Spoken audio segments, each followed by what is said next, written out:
So Elon Musk, the richest and most popular man now in the world. I mean, I don't think anybody else is planning on colonizing Mars. Or let me say the most innovative man, Starlink, which is high speed internet in basically every area because Starlink is a satellite internet and it's not going to rely so much on fiber or things that's physically connected. The BEE policy. If you have a white man and you own a business, 30% of your business must be black owned, which fine. Elon Musk come from South Africa, but that guy does not have no ownership to his business. He's a one man show. You know this. This guy rolls like that. And basically, what they want to do is say, no, don't put Starlink. By the way, Starlink will provide much cheaper and faster and more reliable internet. We're talking about uncapped internet in areas like Extension 4 in NRL, informal settlements. People will literally be connected. But now, this selfish government doesn't want that to happen. They want 30% ownership, which, if any, even if you are a 1 million rand, are you going to give up 300,000 if you had a 1 million rand business just because somebody's black? I mean, for what reason? The white people have to, they had nothing to do with a party to anything. I mean, we the future. We were told we the children of the future. Mandela said it loud and clear. There must not be inequality for anyone.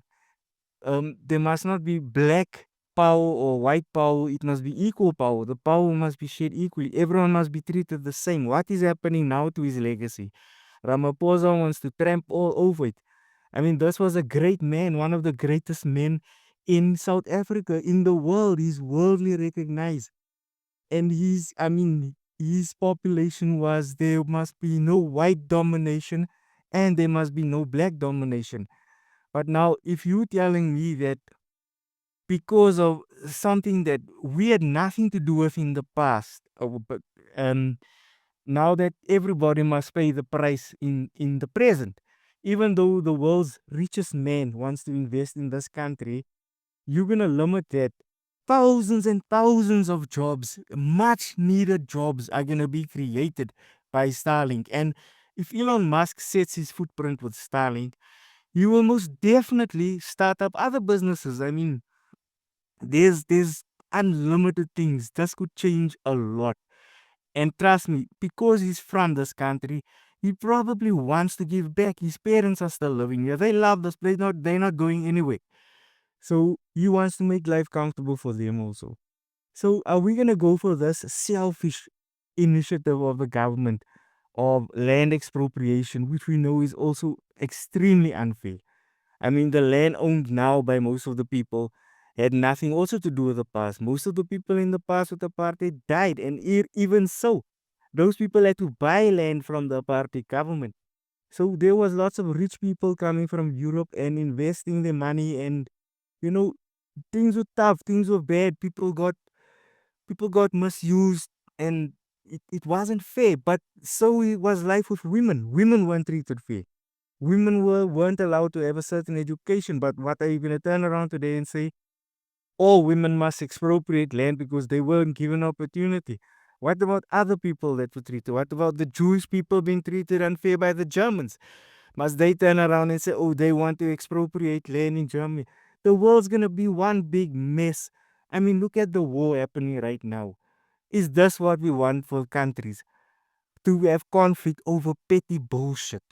It's not really petty bullshit. It is a big thing. It had a big impact. But like, we are spiritual people. I mean, we know about forgiveness and we know about the future and we know about making the future better for our youth. So when are we gonna jump onto that? When are we gonna make the future better for our youth? We have the highest unemployment rates. It's unbelievable. Almost half of the people aren't working, the youngsters. That is creating so much crime, animosity. People are literally, poor people are targeting rich people because now the middle class gap is becoming smaller. And it's true. The Bible professed it. They said the gap between the middle class and the poor will get wider. I mean, look at it now. Annandale is surrounded by informal settlements. I mean, the rich are living that side of the world. Now we must now we must just run with it because the government says, "Oh, this is wrong. Now it's wrong." What about what happened to the Khoisan people? I mean, 30 years running this country, and not even one of their languages is official. You all recently made a 12th official language, which I commend you all for that because sign language should have been an official language in all over the world, actually. But I mean, the Khoisans, this was their land. The land that y'all are fighting for was their land before white people, before black Bantu people, even before colored people. We only came when with the mixtures. And I mean, we come from everyone, white, black, everywhere. That's why I don't speak just for white or black or Indian. I'm speaking for everyone. I'm colored. I have everyone's blood in me. So why must I be selfish and just think for one race of people?